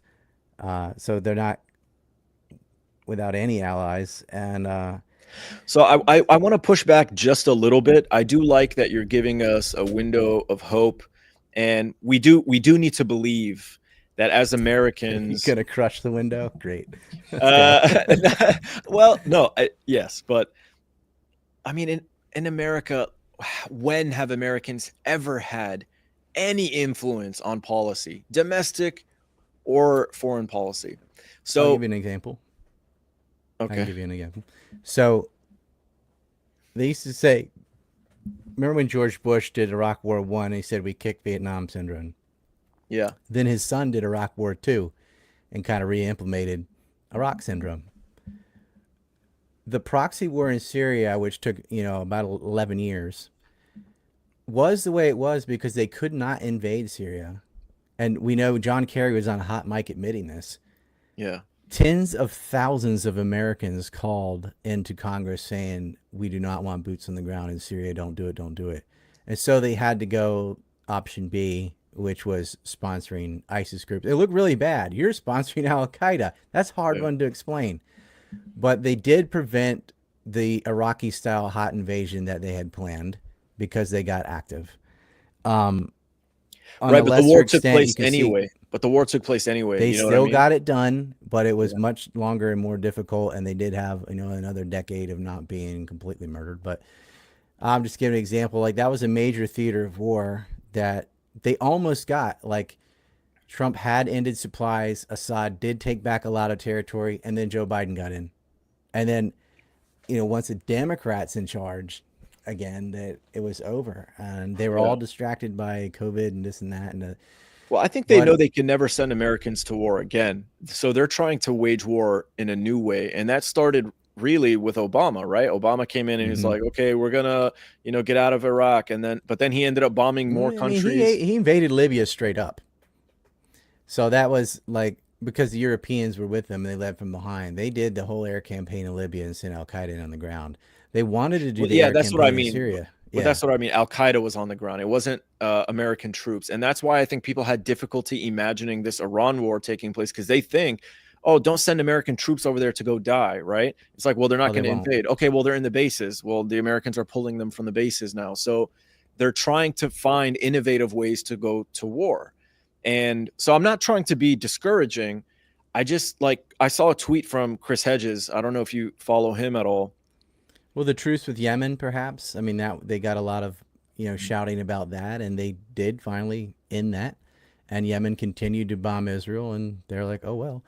But Yeah. that also could have been, oh look, we're serious about this deal, Iran. See, we made a deal with Yemen, so you can Yeah. believe us. And I it think was that's what also that was. to, it was also to degrade their abilities, which took place. It's all about It is. mitigating the blowback with the Iran war. So they degraded Hezbollah, they degraded Ansarullah. They'll both be able to respond, but nowhere near their original capacities because they've been bombed to hell. So Well, maybe domestically they won some battles, like they made transgender surgery illegal. They got rid of affirmative action. They got rid of the yeah. VA. Yeah. No more paper I'm not trying to straws. suggest we Like, had yeah, I'm I'm not just trying trying to to look at say we things have like no marijuana effect. is legal because of state referendum in 22 states. Not that I agree with that, but that is something they decided to do and they got it done. Right. But that's within Which is the funny. Like when bounds they of what's really care acceptable about to them. something, like pot, Yeah. they can affect change, but they don't. Like Wall Street occupation wall, that was a fail. They got away with all of it. Yeah. Um, Epstein, okay, a portion of them were arrested. Epstein was arrested. Maxwell was arrested. Burnell was arrested. And many others had to pay out hundreds of millions of dollars in settlements. So Mm, sometimes, that, but yeah, we have a long list of L's compared to W's for sure. But yeah. I would argue the American public isn't galvanized and isn't active and isn't organized. And they couldn't be because they had no social media until super recently. You're Mm, not, Facebook is Zog. Meta Zog, YouTube is Zog. If you say anything like Palestinians are people, you get banned. PayPal, Patreon, they all the things I've been kicked off of. X is the only place, the only time where you could organize, but it hasn't been around long enough to for this to occur. But I think the incidences we said, like with Owens and Tucker and so on, and maybe Walsh, is because of X, because they're actually seeing other opinions for the first time in their life. right. I just don't think it's going to be soon enough. I hope so, and I'm going to do everything to make it so. But if it stays the way it is and the activism remains, it's not going to be fast enough. Yeah. Well, Ryan, I want to give you an opportunity to close out, to provide a closing statement, I guess, in the lead up to this Iran war. I need you guys listening to this, especially if you live in the United States. Quit arguing on Facebook and just the circle jerk stuff online. Take 10 minutes of your day to Google your Congress critter's number and voice militantly that you don't want a war. That phone needs to be ringing. The legislative assistant, where you can't call Congress. In LA will answer the phone. And you say, I have a message for Congressman so and so. And then you lay it on them about the stupidity of this war in Iran and serving Zionist interests and da da da da. You have to talk to the people who actually write the laws. And if you want to know how effective this is, look at what APAC does. Look at what JINSA does. Look at all their groups. Do you see them out on the street with signs? Never. You see them wearing a coat and tie, going into the building, shaking hands, taking people to lunch, on the phone, greasing palms. That's how the system works. It's been like that since Lincoln. You can push back. You don't have to lobby with money. You can lobby with numbers. And you got to get to your universities and your churches and really push the divestment out of these companies involved with Israel. The Yeah. Presbyterian Church did that, and they removed like $7 billion. Yeah. That really hurts them. It hurt them so much they're trying to make it illegal to do it. Right. So the effective things aren't the feel good theatrics of like yelling with a sign and getting attention for your Instagram reel or whatever. It's the adult stuff. If you're an articulate person that knows these issues in and out, then you should be a point person that goes in and actually makes up meetings and talks to these people. That's what I did to get the 28 pages unredacted. If you tacitly know these issues and you're just tired of seeing dead babies, at minimal, call more than once a day and tell them that. I promise you, if that happened, then they would have a pretext, something to point to justify, hey, we need to slow it down on this. Let Israel do it themselves at least, because Israel can't do it by itself. And I don't know if people are going to do this, but I'm like, look, do it so that you have a clean conscience to say, hey, I did everything I could. If you don't do it and you passively just hoping someone else is going to do something, you watch this, you're going to get the results you deserve. Yeah. Well, very well said. Ryan, thank you so much for taking your time to be with us today. I really look forward to having the next conversation with you. This is one of the if I'm sure you don't have the time, but if you check out some of my previous interviews, I'm actually usually a little more communicative, but you were just going off and it was all like I've heard these things before, but you were just I'm like aware that you know these things. but you were killing it. You were killing it, and I loved hearing it. And so, what I'm trying to say is, like, I was speechless most of the time, all throughout. So, Well, I can tell how knowledgeable you are, and like the point you brought up about Yemen and knowing the dates and knowing how many oil fields they took out in the 5%, like that was something I was about to say. I like he's got it, and it makes me happy. I don't want to play old man or whatever, but when I see younger people that actually know their shit, I'm like, oh, good, I didn't waste my time. You know, yeah. because like, that's the whole point. We need How old people are to you, be by the way? educated. 46. 46. Okay, I'm 34, Next month, 47. 47. Well, Yeah. you look good I for mean, your I age, consider man. myself young too, like Yeah, compared to like in politics, people are like 60s and 80s and stuff. Like yeah, people around my age are like other young people, is what I say. yeah. But Well, yeah. you don't look like you're in your 40s. I would have believed you if Oh, you said thanks. mid to late 30s. So, I'll take it. Yeah. yeah. Why not? Um, so what's my next for my you? joke, as I always say, it was like, yeah, Yonju side demo, Yonju go Saimitiru. Like, oh, I'm 46, but I look 45, don't I? That kind of humor goes really like Japan loves that style of like Yeah. dry whatever. But it's I don't know, it's probably the Native American genes. I don't smoke. I work out, do jiu-jitsu up until 2 years ago. Kind of my back is saying no now, but the reason I'm wearing shades is I have macular degeneration in one of my eyes, so uh, hopefully science can fix that. I don't know what I'm that looking is. at I've stem never heard of that cells. before. So it sucks. It's I have WMD, wet macular degeneration. Your one of your eyes, it's not actually in the eye. It's a vascular tube behind the eye that's pushing on the retina. So I don't have a detached retina and all these things that people are like, you need to do this. And you're like, no, that's not the issue. It makes your vision warped, like everything curves up like a rainbow or in on itself. It makes people's faces look like monsters. It makes it very hard to read because you're getting information from one eye that's different from the other. Mm. So I have an eye patch I'm ordering. It's pretty based. Yeah, But okay, this is really cool. you're gonna wait until you see. Like if I have to wear an eye patch when I'm looking at screens, because that's really bad for it, is sunlight and screens. So I Yeah, got these like expensive glasses on to um to mitigate that. And so anyone that has this, like I'm taking lutein, I got yeah. anti-Vegas shots in my eyeball, big ass needle in my eye. It was gross. Oh my god, that's You rough. Well, got I'm very to sorry to hear that, man, but I look forward to seeing you in the eye patch. the thing I put on the eye patch, I customized it because I'm like, well, a lot of people Okay. are gonna see this, and Yeah. I chose a good symbol. Okay. Don't ruin the surprise. Just make sure you take a selfie when I'm becoming the what's eye patch McCain? What's his name? I forgot all of a sudden. The midget.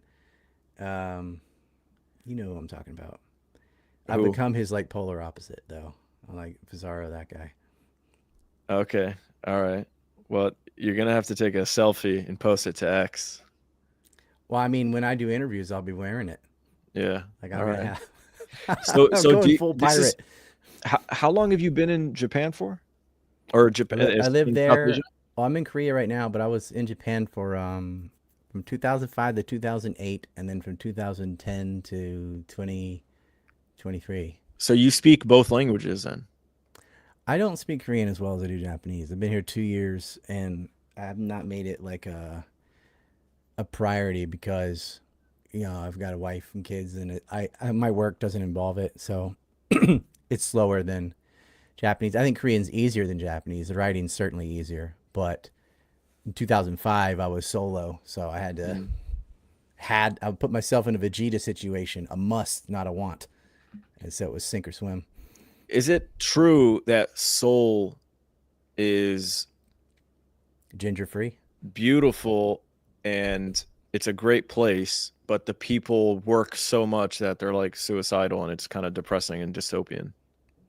No, they copers like to point to like suicide rates in Japan and Korea, but what they do is Western statistics do not include overdoses as suicides, and they absolutely are. Like when people take sleeping pills, like oh they overdose on drug, and they clear them by hundreds of thousands. So the Mm. suicide rates are low. There are workaholics, but so you have different things in Japan. You have if you work for government, which is the ones they always point to, they have this thing called showing face. So even if you're done, if one of your coworkers is still working on something, everyone stays there. They don't want people leaving and that person alone. So it's the solidarity group think thing where, so you're just there. You're not really getting any work done because it's already done, but you got to sit there and just be there until everyone else is done, which is stupid. But it's not like they're overworking, like they're in there just working 20 hours. They work however they work and then they're just there. Mm. And they party together too. Like they work hard, they play hard. Now in Seoul, which is like where 50% of Korea is, they have a very competitive system in education. Like every mama is like, get my kid to be Dr. President. And so there's a lot of stress on students. And that they actually have a problem of too many medical doctors. Such first world problems, right? Yeah. And that's like one of the issues over here. And everything's in Seoul. So they're having a problem with that city being overpopulated and over competitive, and that increases housing prices and da da da da. So what they did is they have this thing called Sky. So it's Seoul University and Yonsei and Korea University, SY and KSKY. Those are the top three schools.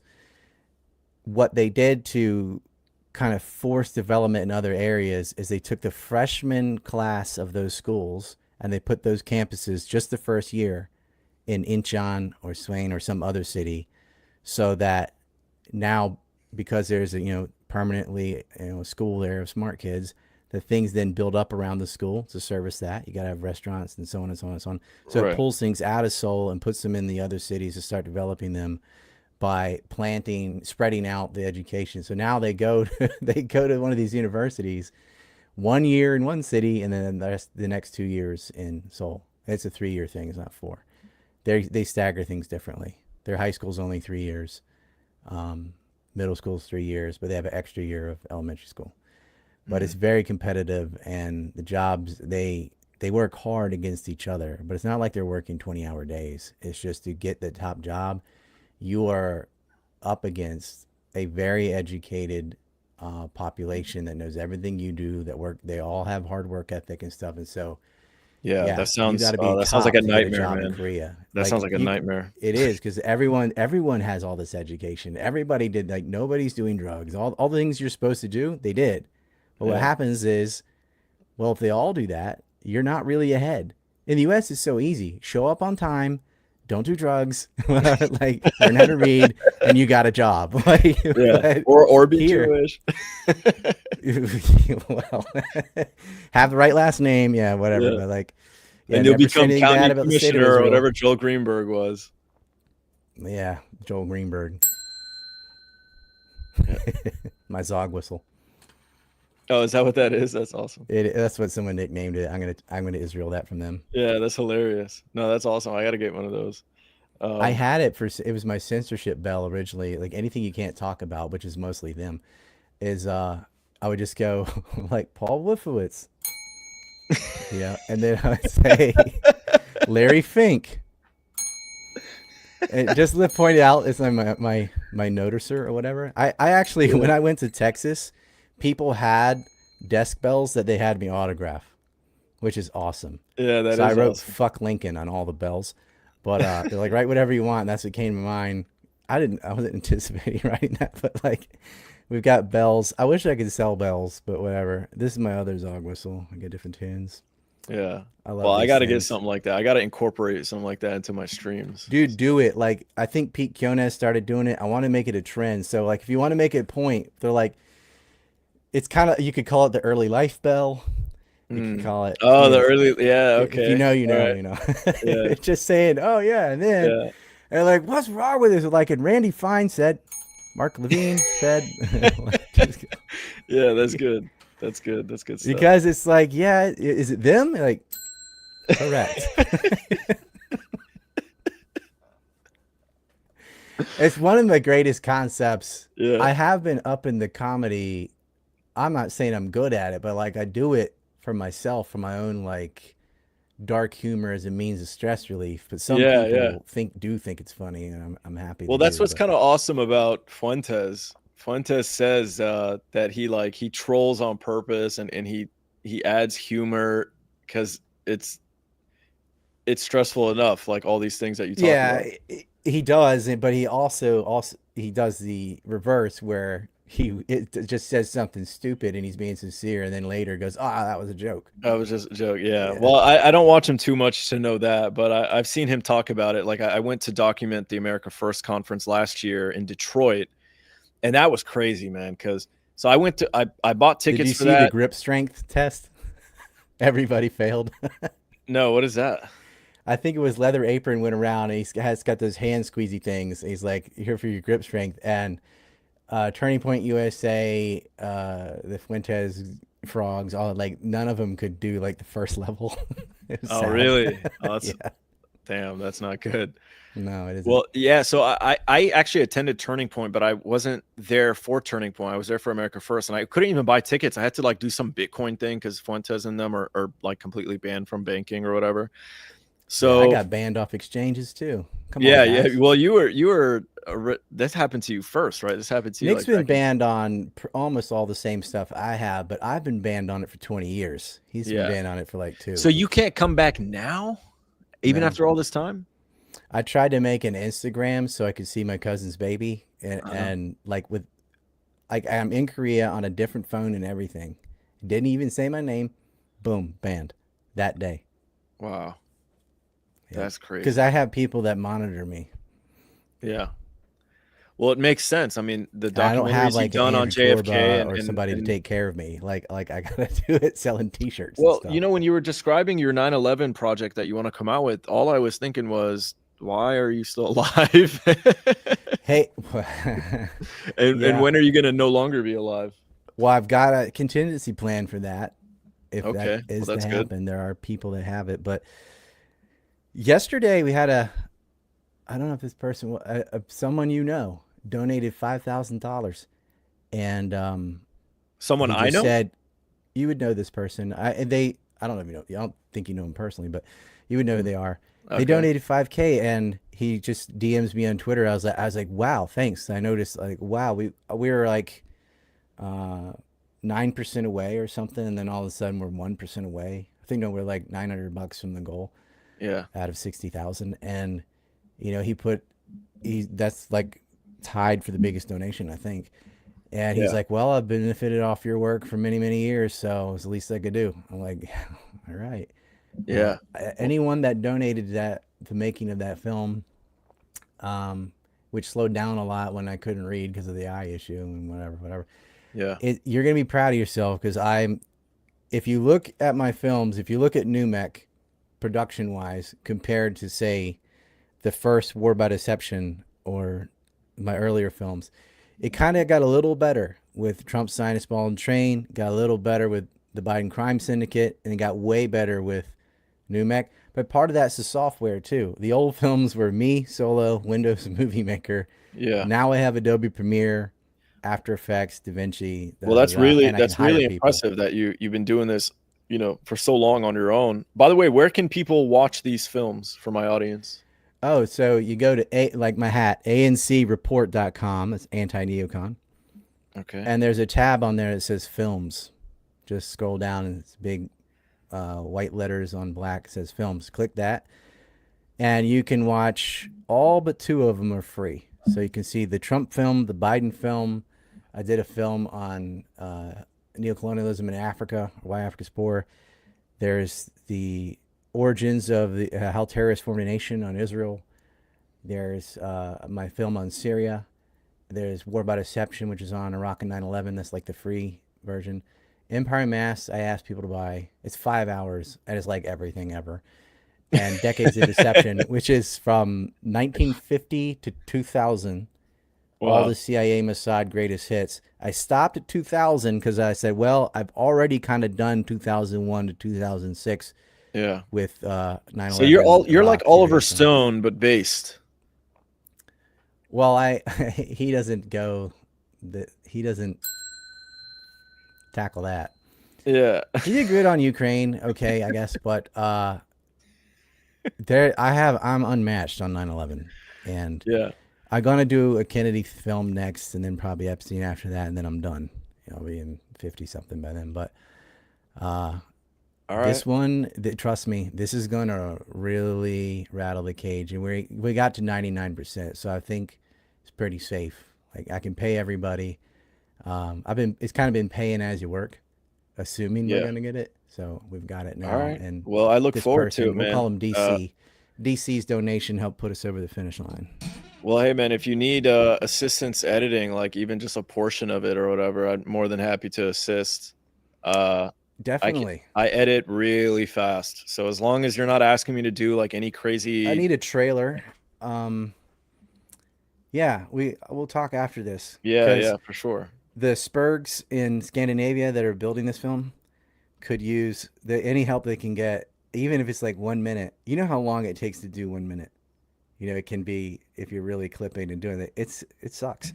So Yeah. yeah, anything you can contribute, then you'll be part of this epic film too. So for me, um, I edit super fast. And that's because I know everything I want to create. So for That's others, because you put in so many hours to get that skill.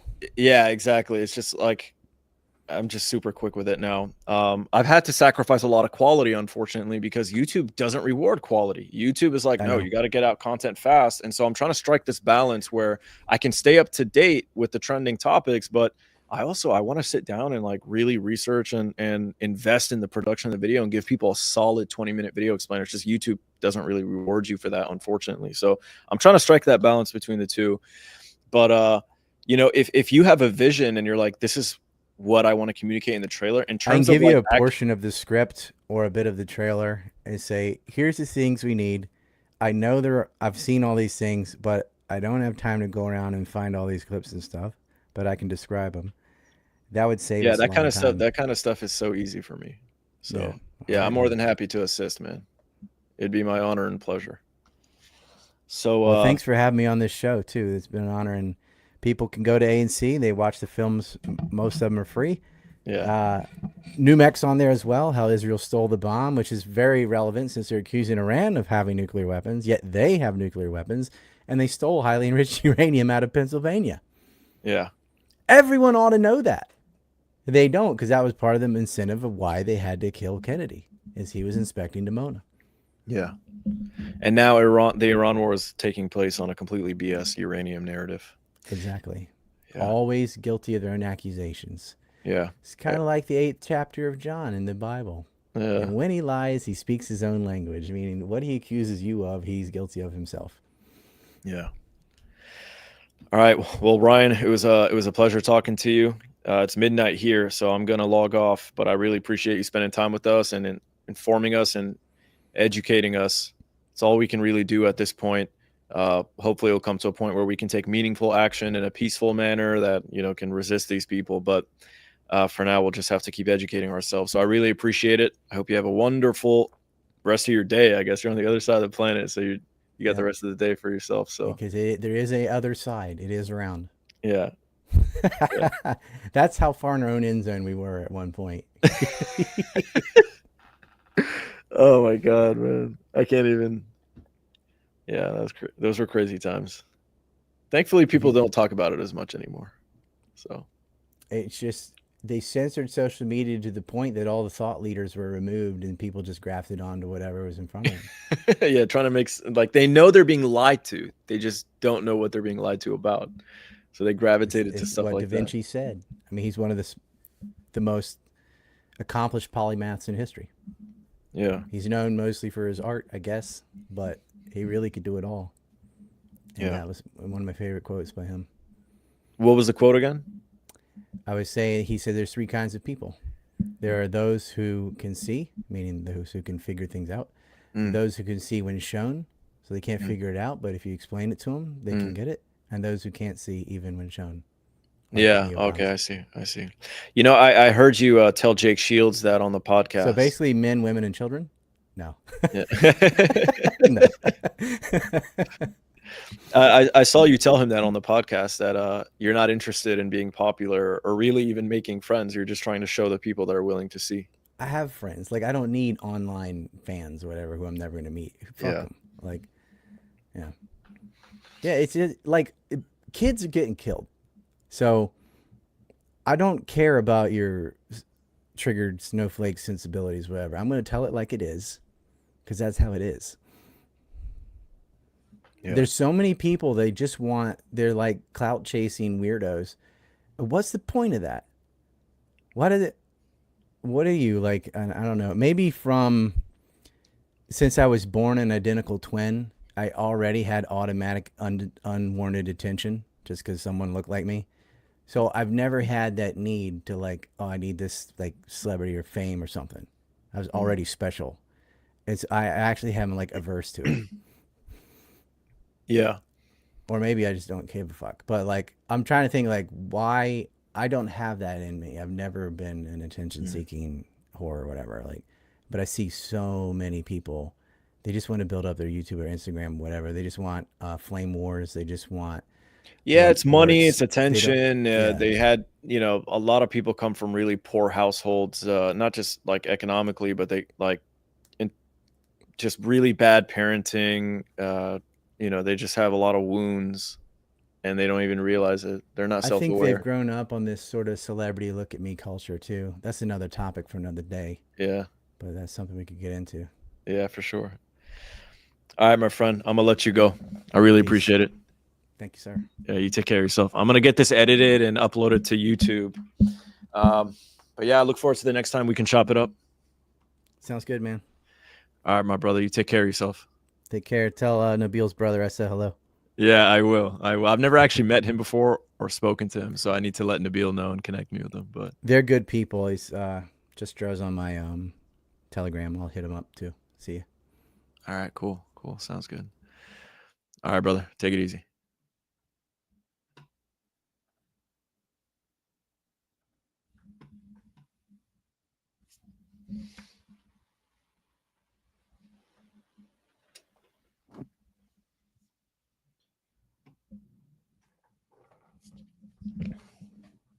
Hello, hello, hello. Hey guys,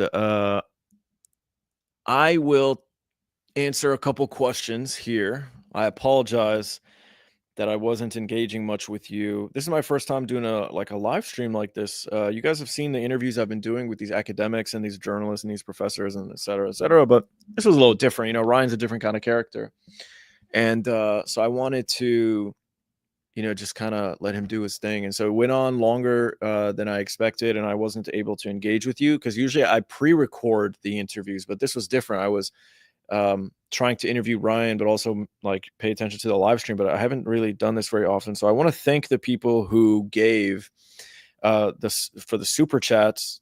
That was awesome. I don't really get that very often, so it's supportive of our work. So Jack Stone, thank you very much. I apologize that I wasn't able to get your questions to Ryan. I also want to thank Studio Reiner, who gave several times. So Jack Stone and Studio Reiner gave several times. Ethan Bright gave. I'm sorry that I wasn't able to acknowledge that at the time or ask Ryan for you and share that comment. And also Riri gave as well. So thank you guys. I really appreciate it. This goes a long way. We are monetized as a channel, but I don't really make all that much money doing this. But it does cover the expenses of like rent and internet and stuff like that, which is great. And so I work on the side, so I'd like to invest more in this, but I need the support to do so. So when you guys make those super comments and chats, that's very helpful, so I really appreciate it. So let me know. Isa asks about Amar unfortunately isn't able to produce content or continue working with me right now for personal reasons. So but we're going to be making an announcement soon about like the future of Propaganda and Co. I'm going to be bringing in some new talent inshallah, so people who will be able to assist. Wow, Asen, thank you so much. $20. That's fair. That's awesome. Yeah, I really appreciate that. Thank you. Am I still visiting Max Blumenthal? No, I'm back in my studio. So this is my studio in Tampa.